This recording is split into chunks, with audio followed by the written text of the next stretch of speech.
নতুন সরকারের দায়িত্ব নেওয়ার পর দ্বিতীয় কর্মদিবসেও আজ সচিবালয়ে অফিস করছেন প্রধানমন্ত্রী তারেক রহমান। সকাল ৯টার পর সচিবালয় মন্ত্রিপরিষদ ভবনে প্রধানমন্ত্রী কার্যালয়ে যান তারেক রহমান। প্রধানমন্ত্রী কার্যালয় এবং যমুনার মেরামতের কাজ শেষ না হওয়ায় কয়েকদিন সচিবালয়ে নতুন প্রধানমন্ত্রী অফিস করবেন।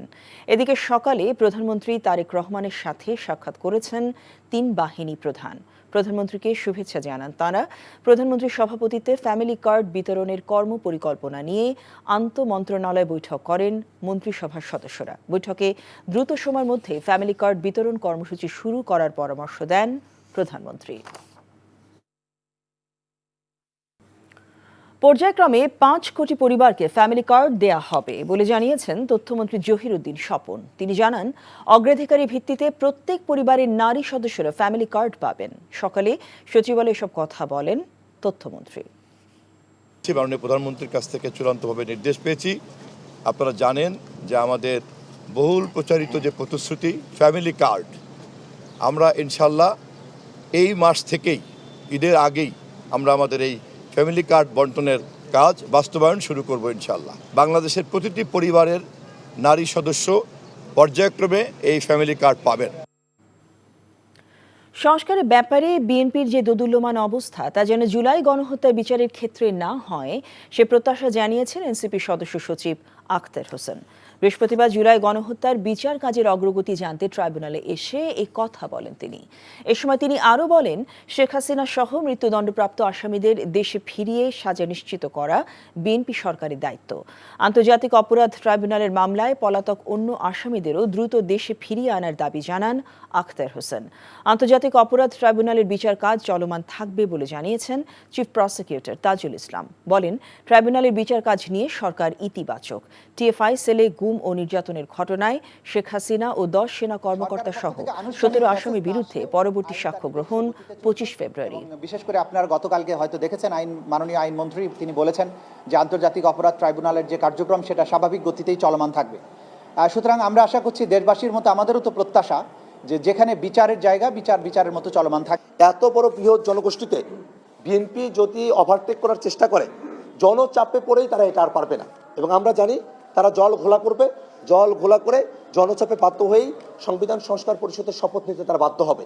এই কারণে আমরা মনে করি যে সংস্কারের বিষয়ে যে দোদুল্যমানতা বিএনপি সরকারের পক্ষে রয়েছে, সেই দোদুল্যমানতার ছোঁয়া যেন আন্তর্জাতিক অপরাধ ট্রাইব্যুনালে না আসে, সেই বিষয়টাই তাদেরকে জানানোর জন্য, সেই খোঁজখবরগুলো নেওয়ার জন্যই আজকে আমি এখানে উপস্থিত হয়েছি। শেখ হাসিনা, ওবায়দুল কাদের সহ অন্যান্য যারা পলাতক আসামি আছে তাদেরকে দেশে ফিরিয়ে নিয়ে এসে বিচার করতে হবে এবং যাদের বিচারের রায় হয়ে গেছে তাদের বিচারের রায় কার্যকর করতে হবে। শিক্ষা খাতে প্রশাসনিক দুর্নীতি ও ভর্তি বাণিজ্য নির্মূল করা হবে বলে জানিয়েছেন শিক্ষামন্ত্রী ডক্টর এহসানুল হক মিলন। দুপুরে সচিবালয়ে সাংবাদিকদের প্রশ্নের জবাবে কথা বলেন তিনি। বিগত দিনে শিক্ষা খাতে যারা দুর্নীতি করেছে তাদের চিহ্নিত করে আইনের আওতায় আনা হবে বলেও জানান মন্ত্রী। তিনি আরও বলেন, দেশের সকল শিক্ষা প্রতিষ্ঠানকে শিক্ষা মন্ত্রণালয়ের অধীনে নিয়ে কাজ করা হবে। শিক্ষা মন্ত্রণালয়ের অধীনস্থ প্রত্যেকটি স্কুল কলেজকে হতেই হবে, এর কোনো বিকল্প নেই। আইনত একই রাষ্ট্রে অন্য কোনো পদ্ধতি থাকে না, বাট পারমিসেবল যেটা সেটা আমাদের যে ক্যামব্রিজ রয়েছে, ব্রিটিশ কাউন্সিল রয়েছে, সেগুলি পারমিসেবল, বাট আমরা তাদের কিভাবে রেগুলেটরে আনা যায় সেই ব্যবস্থাটা আমরা আগামী দিনে করার জন্য উদ্যোগ নেব। বাংলাদেশে আশ্রয় নেওয়া মিয়ানমারি রোহিঙ্গা শরণার্থীদের সম্মানজনক এবং মর্যাদাপূর্ণ প্রত্যাবাসনে গুরুত্ব দিতে হবে বলে মন্তব্য করেছেন তুর্কি প্রেসিডেন্ট রিসেপ তাইপ এরদোয়ানের ছেলে বিলাল এরদোয়ান। বাংলাদেশ সফরের দ্বিতীয় দিনে আজ সকালে বিশেষ বিমানে করে কক্সবাজার বিমানবন্দরে পৌঁছেন তিনি। সাথে ছিলেন জার্মানির বিশ্বকাপ জয়ী ফুটবলার মেসুত ওজিল।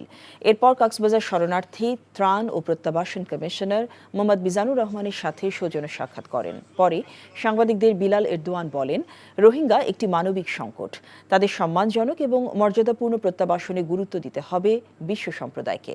পরে তাঁরা সড়কপথে কক্সবাজারে রোহিঙ্গা শরণার্থী শিবির দেখতে যান। Is obviously very crucial. We want people to be able to go back to their homes, which is their humanitarian right. আমরা মনে করি রোহিঙ্গা একটি মানবিক সংকট। আন্তর্জাতিক আইন শরণার্থীদের নিজ দেশে ফেরার ম্যান্ডেট দিয়েছে। Refugees to be able to go back to their homelands. রোজার শুরুতেই বাজারে উত্তাপ ছড়াচ্ছে ভোগ্যপণ্যের দাম। ইফতারে ব্যবহৃত বেগুন, শসা ও লেবু বিক্রি হচ্ছে অতিরিক্ত মূল্যে। মাছ মাংসের দামও গত কয়েকদিনের তুলনায় বেড়েছে। তবে স্বস্তির খবর, পর্যাপ্ত সরবরাহ থাকায় নতুন করে বাড়েনি মুদি পণ্যের দাম, স্থিতিশীল ছোলা, ডাল সহ চিনির দামও। যদিও আমদানি ব্যয় কমার পরও চাহিদা বেড়ে যাওয়ায় খেজুরের দাম কিছুটা বেড়েছে। প্রথাগত সিন্ডিকেট ভেঙে বাজার ব্যবস্থাপনায় কঠোর নজরদারি বাড়াতে সরকারের প্রতি আহ্বান ভোক্তাদের। আরাফাত ইসলামের রিপোর্ট। রোজার প্রথম দিনেই নিত্যপণ্যের বাজারে অস্বাভাবিক দাম বৃদ্ধির প্রতিযোগিতায় নেমেছেন মুনাফাখোর অসাধু ব্যবসায়ীরা। পণ্যের সরবরাহ স্বাভাবিক থাকলেও রমজানের চাহিদা বেড়ে যাওয়ায় অতিরিক্ত দামে বিক্রি হচ্ছে বেশ কিছু সবজি। এর মধ্যে বেগুন 120 থেকে 140 টাকা, শসা 100 থেকে 120 টাকা ও কাঁচামরিচ 120 থেকে 140 টাকা কেজি। আকার ও জাত ভেদে প্রতি হালি লেবু কিনতে ভোক্তাদের গুনতে হচ্ছে 100 থেকে 150 টাকা পর্যন্ত। এই সিজনটা লেবুর হলো ডাল সিজন থাকে, এর মধ্যে দাম বেশি থাকে, এই হিসাবে দাম বেশি। 120 টাকা আলি, আর আবার কাগজ থাকে 60 টাকা আলি। মাল আছে, চাহিদা বেশি, ব্যাপারীরাও বাড়াচ্ছে, কৃষকও বাড়াচ্ছে, আমাদেরও 5-10 টাকা বাড়তি বিক্রি করতেছে। বেড়েছে মুরগির দামও। ব্রয়লার কেজিতে 20 টাকা বেড়ে 220 আর সোনালী 30 টাকা বেড়ে 350 টাকা বিক্রি হচ্ছে। অন্যদিকে গরু ও খাসির মাংসের দাম কেজিতে 50 টাকা বেড়ে যথাক্রমে 800 ও 1250 টাকায় বিক্রি হচ্ছে। আর মাছের বাজারে গিয়ে দেখা যায় ছোট বড় সব মিলিয়ে কেজিতে প্রায় 50 টাকা পর্যন্ত বেড়েছে মাছের দাম। রোজাকে কেন্দ্র করে নিত্যপণ্যের বাজার স্থিতিশীল রাখতে সরকারের প্রতি আহ্বান জানান ভোক্তারা। প্রত্যেকটা জায়গায় প্রত্যেকটা জিনিসের দাম দেখেন আপনি, প্রত্যেকটা জিনিসের দাম বেশি। মরিচ থেকে আরম্ভ করে ধন্যপাতা থেকে আরম্ভ করে শসা, লেবু। বাজারে তো সব জিনিসের অ্যাভেলেবেলই পর্যাপ্ত পরিমাণ আছে, কিন্তু তারপরে কেন এরা দাম বাড়ায় আর কি করে আমরা এটা মাথায় ঢোকে না। সরকারকে আমরা বলতে চাই সবকিছু একটা নির্ধারিত করে দেখ রেট, শাক সবজি কাঁচা বাজার সবকিছু একটা নির্ধারিত করে দিলে তো এরকম ব্যবসায়ীরা বাড়াইতে পারে না। তবে সরবরাহ ঘাটতি না থাকায় স্থিতিশীল রয়েছে ছোলা, ডাল ও চিনি সহ রমজান কেন্দ্রিক প্রায় সব ধরনের মুদি পণ্যের দাম। আরাফাত ইসলাম, এনটিভি নিউজ, ঢাকা। নতুন সরকারের দায়িত্ব নেয়ার পর দ্বিতীয় কর্মদিবসেও সচিবালয়ে অফিস করেছেন প্রধানমন্ত্রী তারেক রহমান। সকাল 9টার পর সচিবালয় মন্ত্রিপরিষদ ভবনে প্রধানমন্ত্রীর কার্যালয়ে যান তারেক রহমান।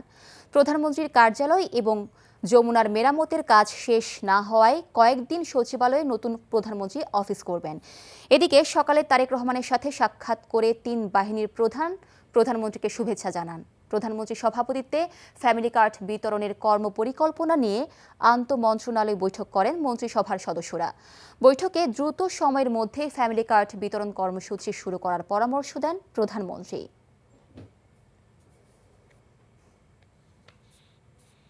প্রধানমন্ত্রী তারেক রহমানকে অভিনন্দন জানিয়েছেন মার্কিন president Donald Trump.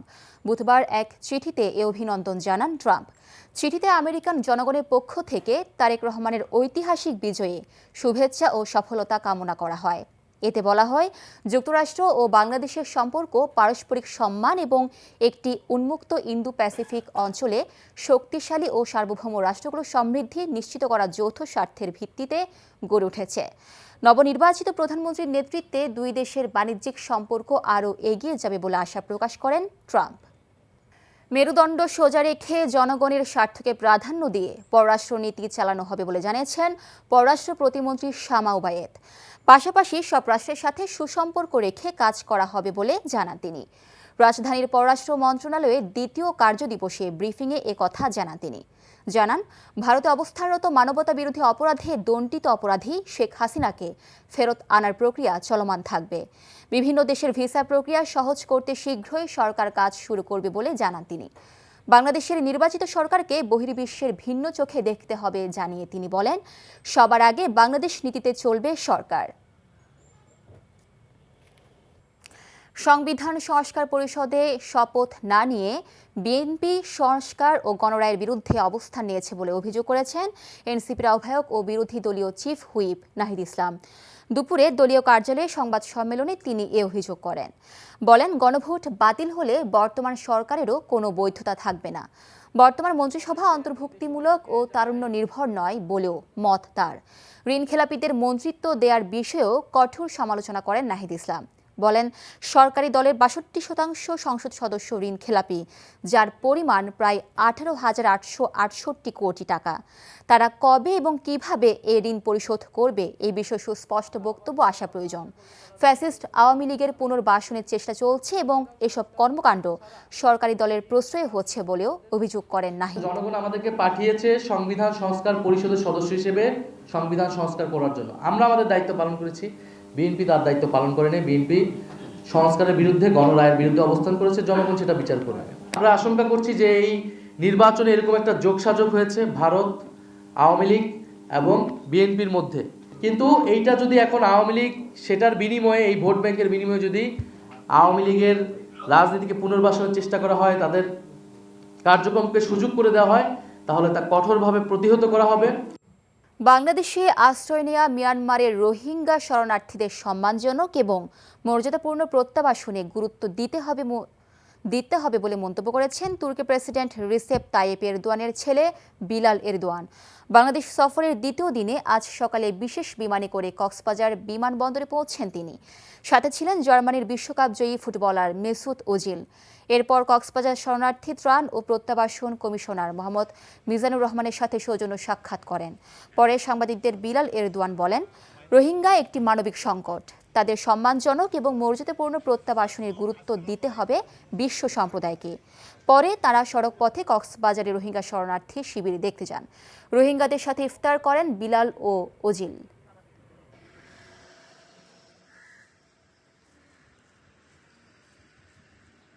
Is obviously very crucial. We want people to be able to go back to their homes, which is their humanitarian right. আমরা মনে করি রোহিঙ্গা একটি মানবিক সংকট। আন্তর্জাতিক আইন শরণার্থীদের নিজ দেশে ফেরার ম্যান্ডেট দিয়েছে। Refugees to be able to go back to their homelands. রমজানে নিত্যপণ্যের দাম নিয়ন্ত্রণে রাখতে দেশের অন্যতম বৃহৎ পাইকারি বাজার চট্টগ্রামের খাতুনগঞ্জে অভিযান চালিয়েছে জেলা প্রশাসন।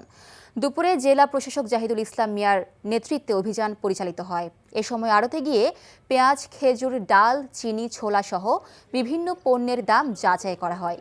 কেউ কারসাজি করে পণ্যের দাম বাড়ানোর চেষ্টা করলে কঠোর ব্যবস্থা নেওয়ার হুঁশিয়ারি করেন জেলা প্রশাসক। রমজান মাস জুড়ে বাজার মনিটরিংয়ের কথা জানান তিনি। অভিযান শেষে খাতুনগঞ্জের ব্যবসায়ী নেতৃবৃন্দের সাথে বৈঠক করেন জেলা প্রশাসক। এদিকে মোংলায় দ্রব্যমূল্য নিয়ন্ত্রণে অভিযান চালিয়েছে স্থানীয় প্রশাসন। এ সময় কয়েক ব্যবসায়ীকে আর্থিক জরিমানা করা হয়।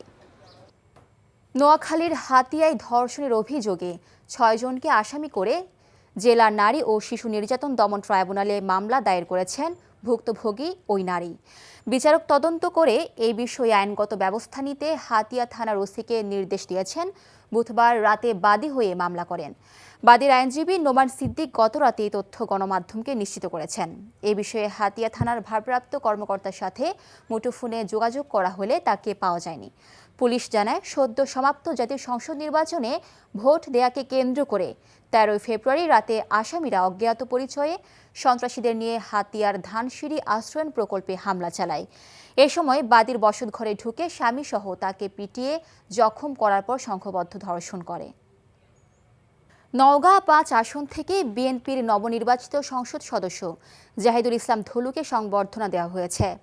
বুধবার রাতে নওগাঁ শহরের তাজের মোড়ে নওগাঁর ঐতিহ্যবাহী অন্বেষা নিশান ক্লাব এবং এলাকাবাসীর পক্ষ থেকে সংবর্ধনা দেওয়া হয়। এ সময় জাহিদুল ইসলাম ধলু বলেন, অগ্রাধিকারের ভিত্তিতে নওগাঁ শহরকে একটি তিলোত্তমা শহরে রূপান্তর করা হবে। যানজট সমস্যা সহ সব সমস্যা দূর করে একটি আধুনিক শহরে গড়ে তোলা হবে। নির্বাচন শেষ, নতুন সরকারও গঠন হয়েছে, কিন্তু এখনও নগরীর সড়কে রয়ে গেছে প্রচারের ব্যানার, পোস্টার, বিলবোর্ডও। ভোট গ্রহণের পর অনেক প্রার্থী নিজ উদ্যোগে ব্যানার অপসারণের ঘোষণা দিলেও বাস্তবে তার প্রভাব পড়েনি রাজধানী জুড়ে।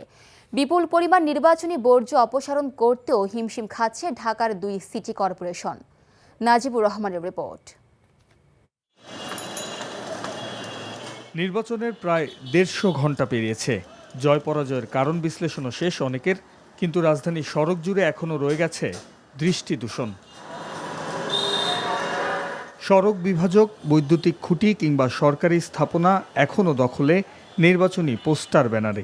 এবার পোস্টারে নিষেধাজ্ঞা দিয়েও সুফল মেলেনি। বেশিরভাগ সড়কে প্রার্থীদের রং বেরঙের পোস্টার ছিল চোখে পড়ার মতো। ঢাকার বেশিরভাগ মূল সড়ক থেকে ব্যানার অপসারণ করা হলেও অলিগলিতে অবস্থা এখনও নাজুক। অনেক বিজয়ী প্রার্থীরাও এক্ষেত্রে নিষ্ক্রিয় নির্বাচনের পর। শহরের এমন দৃষ্টি দূষণকারীদের বিরুদ্ধে ব্যবস্থা নেয়ার আইন থাকলেও তার কার্যকারিতা নেই। এমন বিপুল পরিমাণ নির্বাচনী বর্জ্য অপসারণে তাই চ্যালেঞ্জের মুখে সিটি কর্পোরেশন। পোস্টারের ব্যাপকতা ছিল অনেক বেশি, সো ওইটা থেকে ওভারকাম করার জন্য আমরা গত পরশুদিন থেকে আমরা রিলেন্টলেসলি কাজ শুরু করেছি। আমি আপনাকে এতটুকু বলতে পারি, আজকে পর্যন্ত অ্যাপ্রক্সিমেটলি 70 to 80% আমরা সরাতে সক্ষম হয়েছি। শুক্রবারের মধ্যে সকল ব্যানার বিলবোর্ড সরানো হবে বলে জানান এই কর্মকর্তা।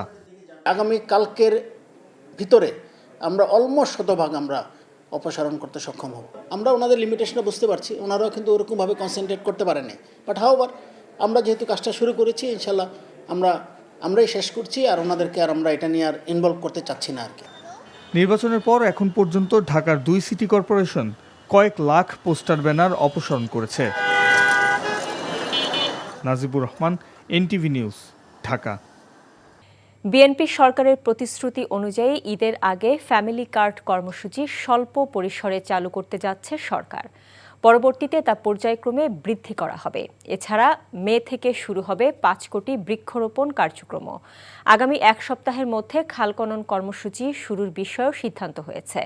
প্রধানমন্ত্রী তারেক রহমানের সাথে 2 দফা বিভিন্ন মন্ত্রণালয়ের মন্ত্রীদের বৈঠক শেষে তারা সাংবাদিকদের এসব কথা বলেন। এদিন প্রধানমন্ত্রীর সাথে সাক্ষাৎ করেছেন 3 বাহিনীর প্রধান। হাসান মাহমুদের রিপোর্ট।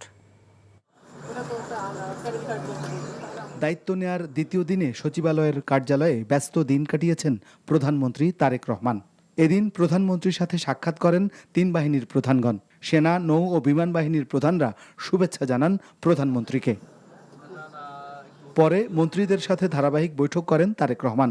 প্রধানমন্ত্রীর সভাপতিত্বে ফ্যামিলি কার্ড বিতরণের কর্মপরিকল্পনা নিয়ে আন্তঃমন্ত্রণালয় বৈঠক করেন মন্ত্রিসভার সদস্যরা। নির্বাচনী ইশতেহারে দেয়া বিএনপির প্রতিশ্রুতি অনুযায়ী শীঘ্রই ফ্যামিলি কার্ড চালু করা হবে, যা চলবে পর্যায়ক্রমে। এখন বিভিন্ন যে কার্ড আছে সে সমস্ত কার্ড চলমান থাকবে, আর ফ্যামিলি কার্ড আমরা এটাকে একদিনে পারবো না, এটাকে আমাদের এনআইডির সাথে কোইনসাইড করে আমরা দ্রুততম সময়ের মধ্যে, তবে এটা দেখা যাবে যে আমরা আগামী 6 মাসের, ঈদের আগে তো অবশ্যই শুরু হয়ে যাবে, বাট দেখা যাবে যে 3 মাস 6 মাসের মধ্যে আমাদের কাভারেজ মোর দেন 50% হয়ে যাবে। ফ্যামিলি কার্ডের ভিতরে যে সুবিধা থাকবে এর ভিতরে সম্ভবত আমরা চেষ্টা করছি, এখনো একটু ইয়াতে আছে, আমরা ক্যাশ টাকাতে যাব। গরিব যারা, বিশেষ করে মহিলা যারা আছে, এদের ক্যাশ টাকাটা তাদের পরিবারের জন্য অনেক গুরুত্বপূর্ণ করে। মধ্যাহ্নের পর প্রধানমন্ত্রীর সভাপতিত্বে দ্বিতীয় দফার আন্তঃমন্ত্রণালয় বৈঠকে আলোচ্য সূচি ছিল বছরে 5 কোটি বৃক্ষরোপণ এবং খাল খনন কর্মসূচি নিয়ে। বৈঠক শেষে সংশ্লিষ্ট মন্ত্রীরা জানান শীঘ্রই শুরু হতে যাচ্ছে এই 2 কর্মসূচিও। সারা বাংলাদেশে আমাদের কিছু চলমান প্রোগ্রাম আছে, ওর মধ্যে খাল খনন।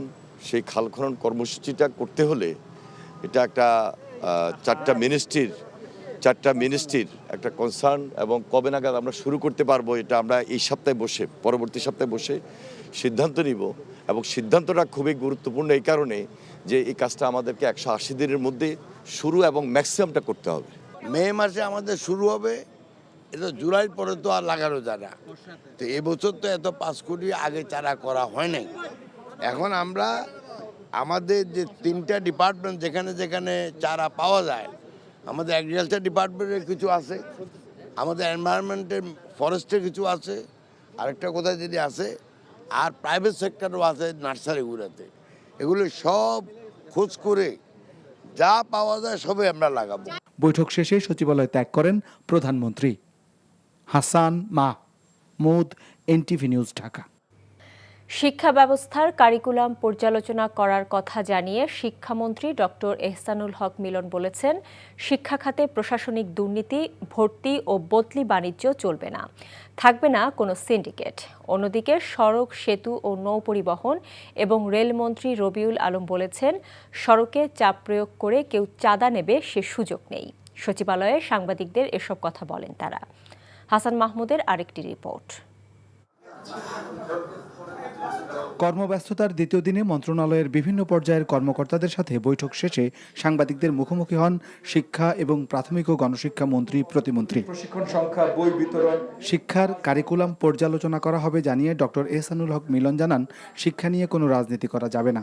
ভর্তি বাণিজ্য নির্মূলের প্রতিশ্রুতি দিয়ে তিনি বলেন, যোগ্যতার ভিত্তিতে পদায়ন করা হবে। সবার আগে পাঠদানকে নির্বিঘ্ন করা হবে, চলবে না দুর্নীতি। রাজপথ দখল করে তো দাবি দেওয়া আদায় করার কোনো প্রয়োজন নেই, কারণ আমরা দাবি দেওয়া আদায় করতে করতে এইটুকু পর্যন্ত এসেছি। অতএব আমরা বুঝি কোনটা দিতে হবে, কোনটা দিতে হবে না। এসএসসি পরীক্ষা নেওয়ার মধ্যে যেন কোনো প্রতিবন্ধকতা না আসে। আমরা এমন অ্যাপস করব যেখান থেকে বদলির সম্ভাবনা কার কোথায় কিভাবে হতে পারে তদবিরবিহীন। এখন আর এই বাণিজ্যটা হবে না।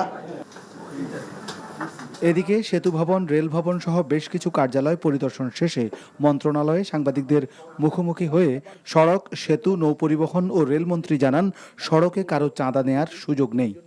সড়ক পরিবহনের চাঁদা যেটা বলা হয় সেভাবে আমি চাঁদা এই দেখছি না।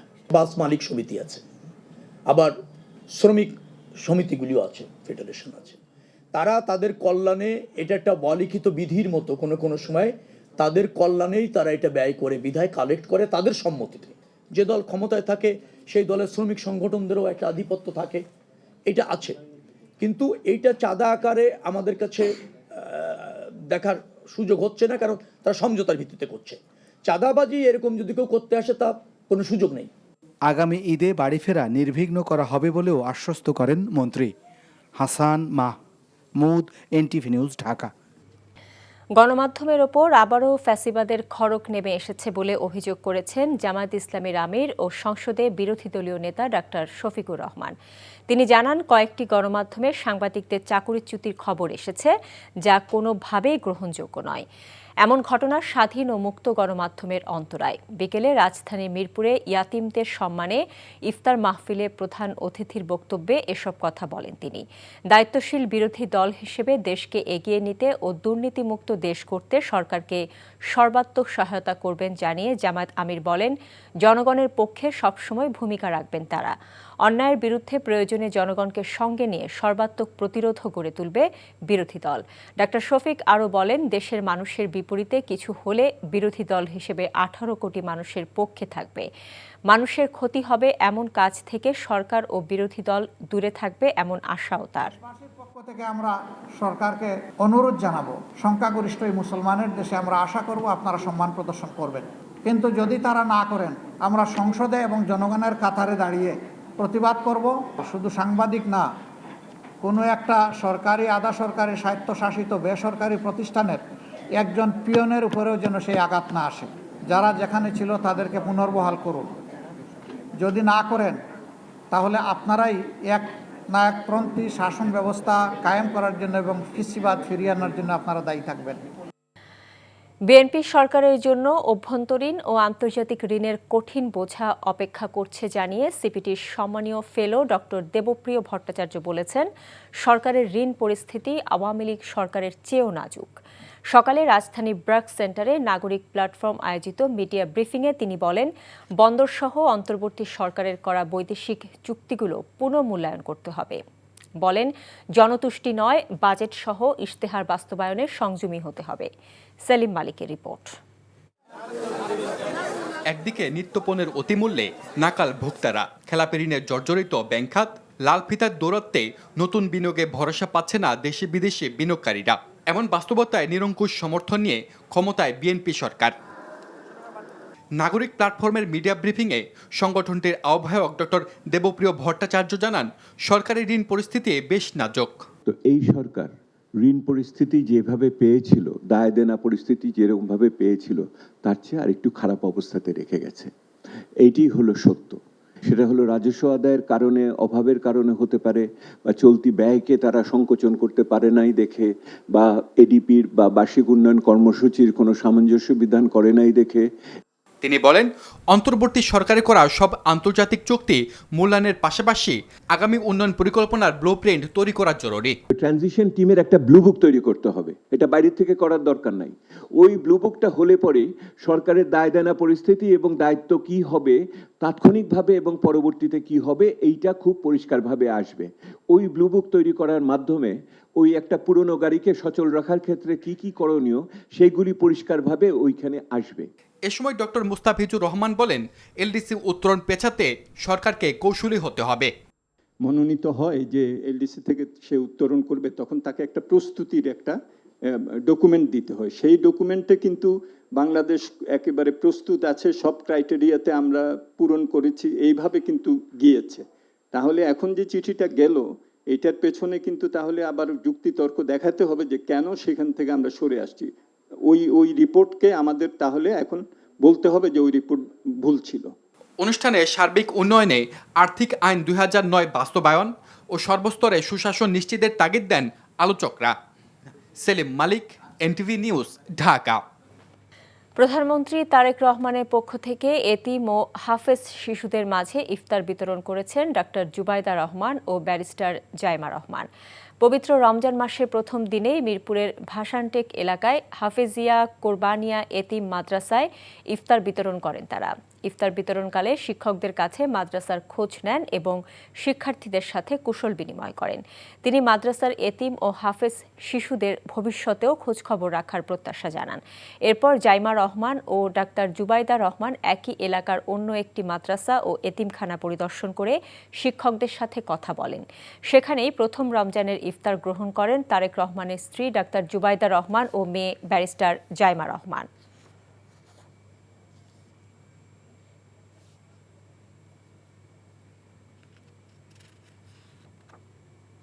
সংযম ও ত্যাগের মহিমায় শুরু হলো পবিত্র রমজান মাস। আর রোজা মানেই পুরান ঢাকার চকবাজারের ঐতিহ্যবাহী ইফতার পসরা।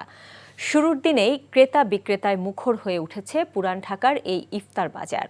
বড় বাপের পোলায় খায় থেকে শুরু করে খাসির আস্ত রোস্ট কি নেই চকের এই ইফতার পসরায়। চকবাজারের ইফতারের খবর জানাচ্ছেন নাহিদ প্রিন্স।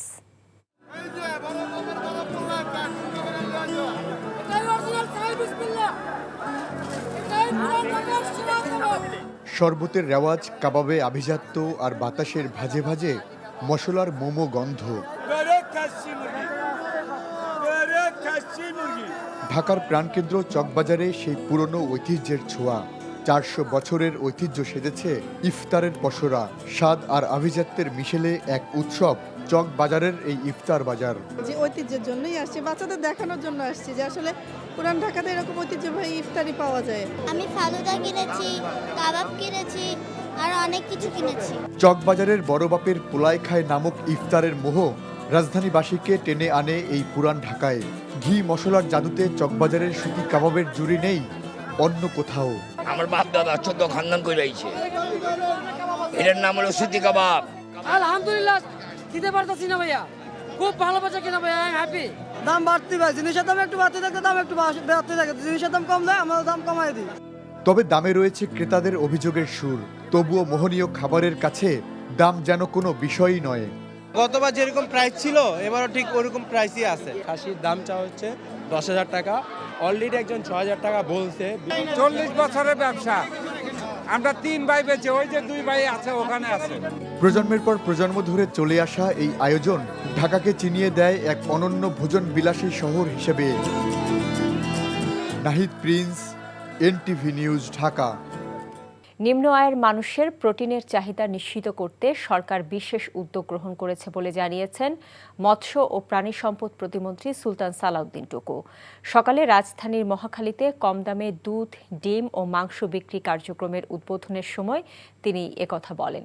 তিনি বলেন, মানুষ যেন রমজান মাসে সাশ্রয়ী দামে পুষ্টিকর খাবার গ্রহণ করতে পারে, সেজন্য এ কার্যক্রম হাতে নেওয়া হয়েছে। সরকারি এ উদ্যোগের ফলে খোলা বাজারে অসাধু ব্যবসায়ীরা দাম বাড়াতে পারবে না বলে আশা করেন প্রতিমন্ত্রী। এবারের আয়োজনে রাজধানীর 10 লাখ পরিবার এ সুবিধা ভোগ করতে পারবে। উত্তরা, আজিমপুর, মিরপুর সহ বিভিন্ন 25টি পয়েন্টে এ বিক্রয় কার্যক্রম পরিচালিত হবে। সরকারি নির্ধারিত মূল্যে প্রতি ডজন ডিম 96 টাকায়, প্রতি কেজি তরল দুধ কেজিতে ৮০ টাকা এবং গরুর মাংস প্রতি কেজি ৬৫০ টাকায় বিক্রি করা হচ্ছে। নিম্ন আয়ের মানুষরা যাতে সহজেই প্রোটিন জাতীয় যে খাদ্য সেটি যাতে সহজলভ্য হয়, তাদের ক্রয় ক্ষমতার মধ্যে থাকে, সেই জন্যই মৎস্য মন্ত্রণালয় থেকে, প্রাণী সম্পদ মন্ত্রণালয় থেকে এই উদ্যোগ আমরা গ্রহণ করেছি। সারা বাংলাদেশে 10 লক্ষাধিক পরিবারকে আমরা এই কার্যক্রমের আওতায় আনতে সক্ষম হব। এতে করে বাজারের উপরে কিন্তু একটি নিয়ন্ত্রণ প্রভাব পড়বে। আগামী বছরের জন্য কেন্দ্রীয় চুক্তিতে থেকে ক্রিকেটারদের তালিকা প্রকাশ করেছে বিসিবি। চুক্তিতে 28 খেলোয়াড় থাকলেও A+ ক্যাটাগরিতে জায়গা হয়নি কারো। 8 লাখ টাকা বেতনে এ ক্যাটাগরিতে আছেন নাজমুল হোসেন শান্ত, মেহেদী হাসান মিরাজ, লিটন দাস ও তাসকিন আহমেদ। 6 লাখ টাকা বেতনে বি ক্যাটাগরিতে আছেন সর্বোচ্চ 11 ক্রিকেটার। এর মধ্যে আছেন মুশফিকুর রহিম, মুস্তাফিজ, মুমিনুল, তাইজুল, হৃদয়, সাদমান, তানজিদ হাসান, রিশাদ হোসেন, শেখ মেহেদী, হাসান মাহমুদ ও নাহিদ রানা। 4 লাখ টাকা বেতনে সি ক্যাটাগরিতে আছেন সৌম্য সরকার, জাকের আলী, শরীফুল ইসলাম, তানজিম হাসান, নাসুম আহমেদ এবং খালেদ আহমেদ। আর ডি গ্রুপে থাকা 7 ক্রিকেটার হলেন সাইফ ইমন, তানভীর, নাইম, হাসান মুরাদ, শামীম পাটোয়ারি ও নুরুল হাসান সোহান। এবছরের 1 জানুয়ারি থেকে 31 ডিসেম্বর পর্যন্ত এই 28 ক্রিকেটারকে চুক্তিতে রেখেছে বিসিবি। প্রথমবারের মতো নারী এশিয়ান কাপের মূল পর্বে খেলতে যাচ্ছে বাংলাদেশ। অস্ট্রেলিয়ায় অনুষ্ঠিত হতে যাওয়া এই প্রতিযোগিতা নিয়ে রোমাঞ্চ থাকলেও দলে কোনো চাপ নেই বলে মনে করেন অধিনায়ক আফিয়েতা খন্দকার। তবে প্রস্তুতি নিয়ে সন্তুষ্ট নন বাংলাদেশের প্রধান কোচ পিটার বাটলার। অস্ট্রেলিয়ার উদ্দেশ্যে দেশ ছাড়ার আগে আনুষ্ঠানিক সংবাদ সম্মেলনে এসব কথা বলেন তারা। মমিনুর রিপনের রিপোর্ট। নিজেদের ইতিহাসের সর্বোচ্চ পর্যায়ে খেলতে যাচ্ছে বাংলাদেশ। জুলাইয়ে মূল পর্ব নিশ্চিত হওয়ার পর থেকেই এশিয়ান কাপে খেলা নিয়ে রোমাঞ্চিত আফিদার দল। সাফল্যের সুবাস ছড়িয়ে বেড়ানো নারী ফুটবল দল বলেই তাদের কাছে প্রত্যাশাটাও একটু বেশি। যদিও শেষ 4 প্রীতি ম্যাচের একটিতেও জয় নেই বাংলাদেশের। হজম করেছে 11 গোল। তবুও দলকে চাপমুক্ত রাখছেন অধিনায়ক। এশিয়া কাপের যে চাপটা, ওইটা চাপ নিচ্ছি না আমরা যেভাবে সবসময় খেলি আমরা ওভাবেই খেলার চেষ্টা করব। প্রথমবারের মতো যেহেতু আমরা যাচ্ছি এশিয়া কাপে খেলতে, তো অবশ্যই আমরা চাইবো যে ভালো কিছু করতে। মাঠে আমরা আমাদের সেরাটা দিয়েই খেলবো। আমরা অবশ্যই চেষ্টা করব। প্রথম 2টা খেলা তো খুব হার্ড টিমের সাথেই, তো আমরা অবশ্যই চেষ্টা করব যে উজবেকিস্তানের সাথে ভালো কিছু করা। গ্রুপের বাকি দলগুলোর সঙ্গে বাংলাদেশের পার্থক্যটাও বিশাল। 3 মার্চ নিজেদের প্রথম ম্যাচে আফিদাদের প্রতিপক্ষ 9 বারের চ্যাম্পিয়ন চীন। 6 মার্চ মুখোমুখি হবে 3 বারের শিরোপাজয়ী উত্তর কোরিয়া। আরেক প্রতিপক্ষ 5 বারের এশিয়ান কাপ খেলা উজবেকিস্তান। এমন প্রতিপক্ষের বিপক্ষে প্রস্তুতি নিয়ে আক্ষেপ থেকেই গেছে কোচের। আমি 6 মাস আগে যে পরিকল্পনা দিয়েছিলাম তা বাস্তবায়ন হয়নি। গত 3 মাসে কোনো আন্তর্জাতিক ম্যাচ খেলেনি মেয়েরা। ঘরোয়া লিগ দিয়ে তাদের ছন্দে রাখা কঠিন। প্রস্তুতি নিয়ে আমি মোটেও তৃপ্ত নই। তবুও ভালো কিছুর প্রত্যাশা আমাদের করতেই হবে। আশা দেখালো জাপানে ও ফিলিপাইনে মেয়েদের প্রস্তুতি ক্যাম্প করতে পারেনি বাফুফে। হয়নি পর্যাপ্ত প্রীতি ম্যাচও। এসব দায় অবশ্য নিজের কাঁধে নিয়েছে নারী উইং। আমি প্ল্যানিং করতে পারি বা প্রোগ্রাম রেডি করতে পারি, সিদ্ধান্ত তো আমার একার হাতে না। আমার উপরে তো আরও অনেক হায়ার অথরিটি আছে, যে কারণে মালয়েশিয়াটা হয়নি। আমি মনে করি যে আরও ভালো হতো যদি আমরা বাইরে কোনো দেশে তাদেরকে রেখে ট্রেনিং করাতে পারতাম এবং আরও কিছু প্র্যাকটিস ম্যাচ খেলাতে পারতাম। দেন আমি মনে করি প্রিপারেশনটা আরও বেশি ভালো হতো, স্ট্রং হতো। এই জায়গায় তো ল্যাকিংস আছেই। নারী এশিয়ান কাপ খেলতে মধ্যরাতে সিডনির উদ্দেশ্যে ঢাকা ছাড়বে 38 সদস্যের বাংলাদেশ দল। Mominur Ripon, NTV news, Dhaka.